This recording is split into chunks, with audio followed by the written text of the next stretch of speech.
Welcome once again to Conversations with my mother. This is my mother, Dr. Betty Burston. And this is my daughter, Dr. Shatreya Collier. Once again, we want to thank you all for all of your feedback and your comments and taking the time to watch us. And again, I just want to reiterate that although I am a professor on the side and I do research on gender and education, my focus is not really to come to you as a professional counselor. My focus is really just to, one, share my amazing mother with you and the insights that I feel like she's been able to give to me in my life, but also to, as I go through this process of transforming myself to open the space for my husband, I just want us to all be able to join this journey together and hopefully learn from each other.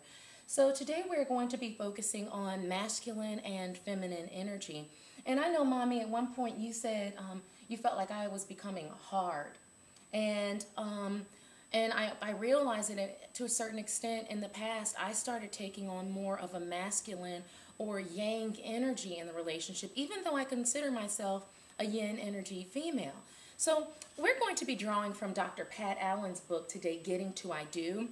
And I just want to open up briefly by sharing what she feels are kind of the male and female traits, at least according to Western standards. So she says women have been the domesticators, the followers, the recipients. They have made themselves available to the life plans of men, responsive to male needs until their own separate needs for status and security begin to emerge. Maleness is the pragmatic, functional way in which we handle work. He is the initiator of action. It is the verbal and the left lobe of the brain. And again, I just want to reiterate, when we're talking about masculine and feminine, it doesn't matter what your sexual preference is. All relationships contain a masculine and a feminine energy. So, Mommy, what are your thoughts? I know that you said you prefer not to use masculine versus feminine, but more the yin and the yang. What's your thoughts on that? I think there's power in the spoken word.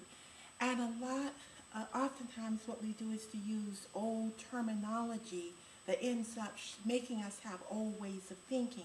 So when you think about masculinity and femininity, those were terms that were associated with a period in which women had little institutional power.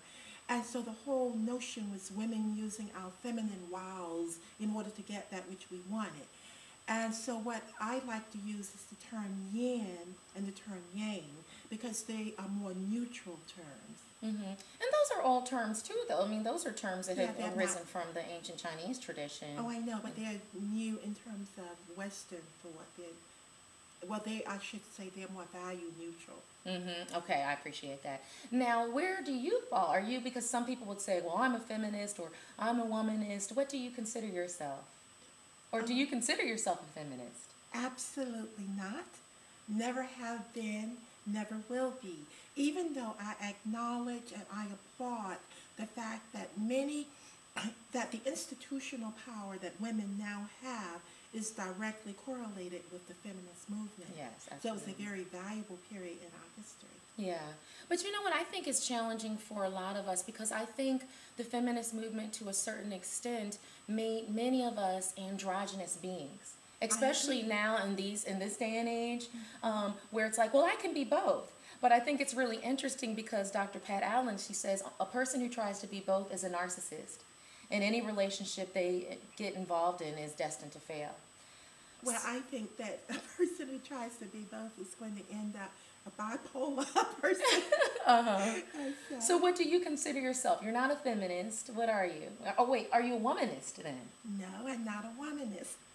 And I'm not a womanist because the whole concept of a womanist has an ethnocentric base to it, because I'm very multicultural in my old age, and I like for my thinking to have applicability to all women of all races, ethnicities, cultures. Mm-hmm. So where do you stand? What is your position on the role of women in this world? I am a Yinist, and the philosophy that I advocate is called Yinism.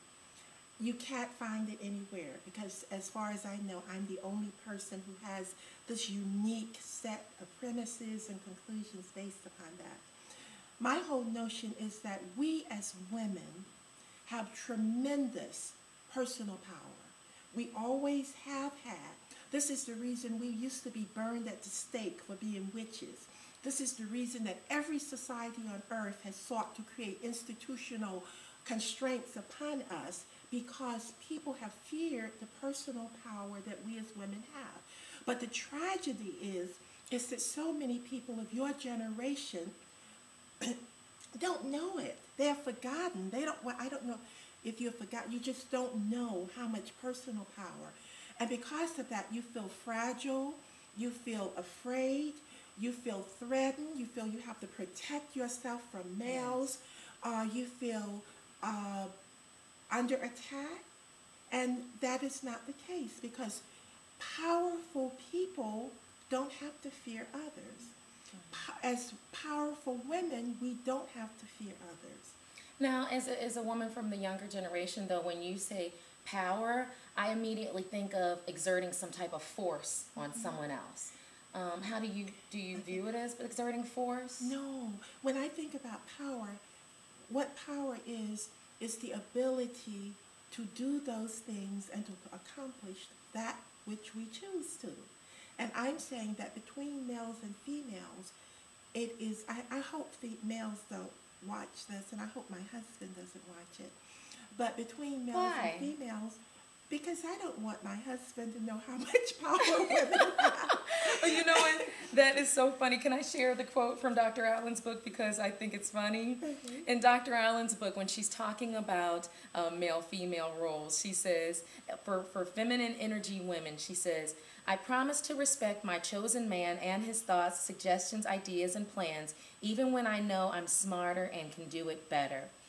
And I just wanted to share that, Mommy, because I feel like a lot of times in the past, I'm so used to being independent and in control that it was hard to relinquish that and give that to someone in a way that I was able to just sit back and not exert force. But see, that's part of the problem, is that power, when you have power, you don't have to deal with issues of who's in control, because visible power is not always the actual power. And many times, if you have power, you may want to give away some of that power, because males play a very important role in the whole scheme of things.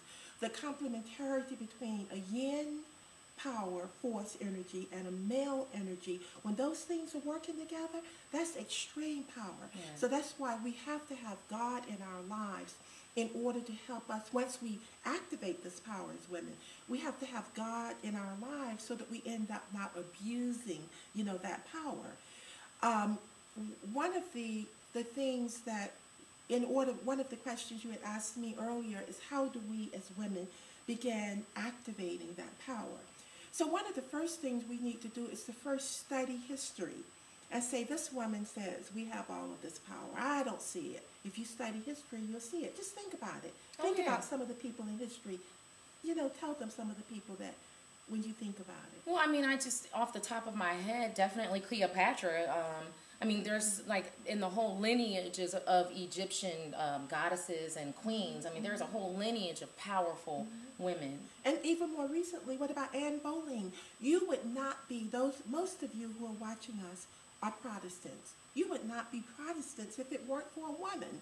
A man who desired a woman so much that he changed his whole country to break away from the Catholic Church so that he could marry this woman.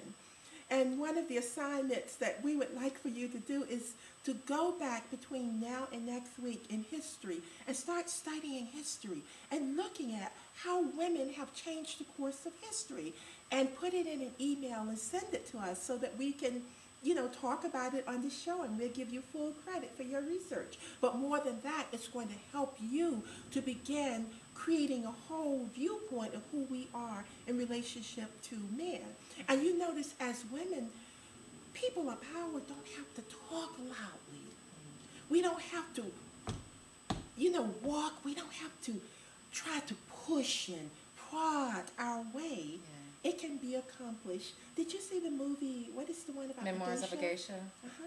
Do you remember that scene in that particular movie? And again, I want all of you to look at that movie. There's the scene where this woman walks along. She's not saying anything. She's not being loud. She's not being dominant. and she makes eye contact with this male. And there's so much power in that one glance that he falls off the bike. Yes. And that's the type of power that over the course of these conversations, that's what I want my daughters to have. And that's what I want those of you who are not my daughters by birth, is to have that level of power. And it's interesting because even men want that power in us, because men want their minds to be blown. You know, they want to be the ultimate seduction, and I don't mean sexual, I mean where the whole being is engaged by us. And we have the power to do that. When you read Steve Harvey's book, and some women say, oh, Steve Harvey's a man, he can't tell us how to be a woman. That's not what he's trying to tell us. He's trying to tell us, hey, there's something wrong between men and women. And, you know, we want you women to get it straight. And then when you see Tyler Perry's movies, and that's a whole different subject for me, because I am so resentful of people who try to denigrate Tyler Perry's work. Tyler Perry is a brilliant man. And what Tyler's movies, those who are pseudo-intellectuals who think it's the intellectual thing to say, oh, Tyler's movies are this. But if you listen to his message, what he's telling us, he's saying, I want to demonstrate to you that something is wrong, that women have abdicated their power, and that some men are taking advantage of that. And he's saying, I'm not a woman, so I can't tell you what to do, but I want you to know something needs to be done. But I do have to throw in before we cut off, is that he does not always portray, I agree that he does have some wonderful female strong characters, but he does not always show strong black male characters. He's not trying, that's not his purpose, is to show strong black male characters. That would defeat. His purpose is to say that if you lay down on the floor, somebody's going to step on you. And that as women, don't lay down on the floor. So he has to show the men who are going to step on you. Yeah. So people totally misunderstand what it is that Tyler, the message, and they are, it's not to their advantage that they misunderstand his messages. But see, the thing is, though, I think you said something key, and we're going to have to stop in a minute because we're running out of time, but I think you said something key that a lot of women, especially coming from that feminist framework, are functioning from, I don't want anyone to step back or step on me. And so that makes us defensive. It makes us not want to be, it makes us not be able to be soft, and it makes us not be able to receive. Okay, I would like for all of you to look out of your window and look at some flowers, okay? Those flowers don't make you want to crush them. The only man, a person who's going to want to crush the beauty of a flower is someone who's mentally insane, and you don't want those persons anyway. So my point is that if women are exercising the type of power that we as Yinists or that Yinism advocates, they're not going to want to crush you. Do you see? Mm-hmm. You don't have to say, don't crush me. It's going to stimulate people not to crush you. Yeah. Does that make sense? Absolutely, absolutely. So, ladies, I think we're going to have to pick up on this conversation because we didn't even touch on half the points we planned on touching upon today.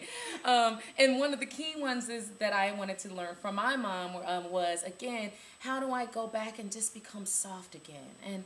And be, how can I receive again? And how can I be that submit to that sweet surrender in a way that's wonderful and not demeaning to me.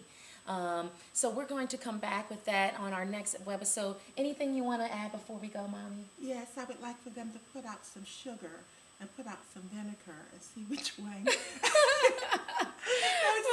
Which one attracts more flies. Okay. All right, ladies. So we'll have a part 2 to this one. And we love you. Stay powerful. Stay positive. And don't forget to do your assignment for this week. And email us. Okay? Thank you.